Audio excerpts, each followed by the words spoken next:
If I ever had a conversation about the movie Bodyguard with someone, it could probably be something like this. Have you ever watched the original Bodyguard? Yes? I see. Can you really compare it to this, cheap knockoff? Well, of course. Okay, which one is better?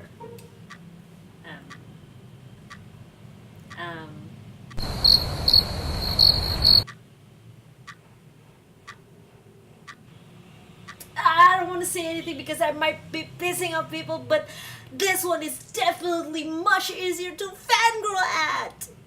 I know, right? Yeah!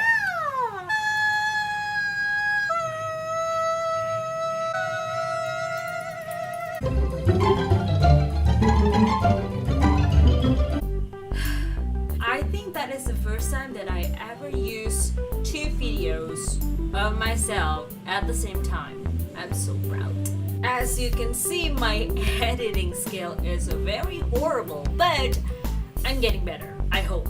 Anyway, this movie is so definitely entertaining and has the right balance of funny and seriousness. Although it wasn't what I initially expected, I wasn't disappointed at all. Let me walk you through a short preview of it before I talk more about the movie itself. It's Ryan Reynolds being an A-list bodyguard for whoever that can hire. Actually, he said he has a AAA rating something, to show that he is definitely the greatest bodyguard ever. And he did have that rating until someone who he was supposed to protect killed in front of him. Afterwards, he went down the rabbit hole and simply just couldn't get back up. When he was just protecting second-rated thugs or, mob bosses or something like that, his ex-girlfriend, who he blamed for his downfall, gave him a job where he was supposed to protect someone mysterious at first. Little did he know that that someone was a fugitive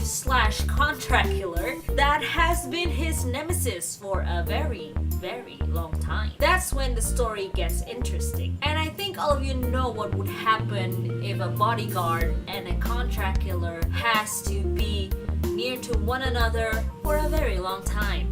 What we expect from this movie, really. And that's what happened. As usual, if you haven't seen the movie, do not push forward.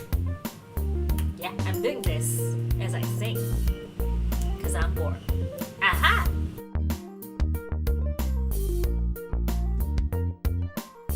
The movie played exactly how I predicted, and when I saw that Japanese man, I think he was Japanese, I kind of forgot, got shot, and in here, I already know who shot him. I know we are in for a lot of fun.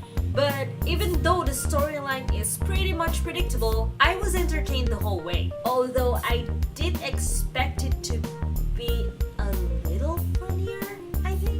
I thought the movie makers would disregard a good storyline for the sake of the jokes, which is sometimes what they do to make the jokes more interesting and more funny. I thought of that instantly when I saw the trailer, because it makes me breathless from all the laughing. However, even though it didn't match my expectations, I was glad that they didn't sacrifice the story for the sake of the jokes, because with this, we can have a good balance between humor and action. Obviously, the Hitman wanted to run over and over again, while the bodyguard just captured him again and again and set them on the right path. And in this, we can definitely see that they are the direct opposite of each other. The bodyguard named Michael is a by-the-book bodyguard and believes that plans would save them all, while the hitman named Darius is an experienced contract killer with a little plan. Of course, he has to plan something, but more action. Kill, kill, bang, bang, problem solved. However, the closeness that they have was real too. And this is what I didn't see would happen in a comedy / action movie very often. Yes, sometimes it happened, but not like this. I hope you understand what I mean.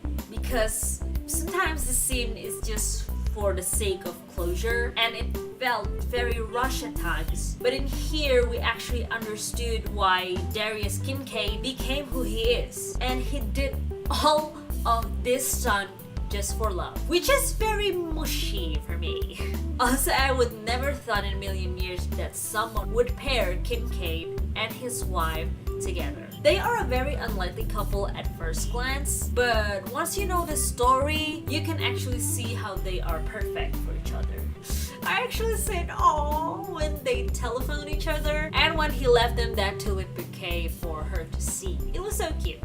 The characters that I love are obviously the leads, Ryan Reynolds and Samuel L. Jackson. I can definitely see their significant Marvel characters oozes out from when they play Michael and Darius, especially Samuel L. Jackson. The crude and straightforward use of the words that I cannot say here because I'm trying to make this video PG-13. The crude and straightforward use of that word definitely made me see Darius as a part of Nick Fury, since he is also a badass as well. While with Ryan Reynolds, I think Deadpool would be more snarkier and annoying than Michael Bryce. I mean, that's my opinion. What do you guys think? Leave your thoughts in the comments below. That's all I can say for you guys because this movie is pretty straightforward, but I must let you know that I might not see the entirety of this movie. My country is pretty strict about rated R stuff. Even Deadpool was edited rather harshly, even though I already see the rating site and they say it was for 21 years old and above, so my opinion might not be suitable for everyone. But do I enjoy it?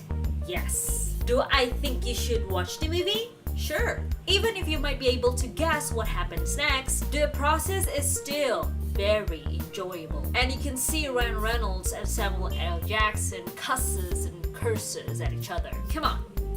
That's entertainment gold mine right there. That is all I have for you guys today. Thank you so much for watching. Don't forget to comment, like, and subscribe if you feel like it, you know. And you can follow me on my Facebook page and my Instagram because I post a lot of things there, and you know, you might like it or not, it's up to you. But thank you so much for your patience. I know I haven't been uploading for a long time.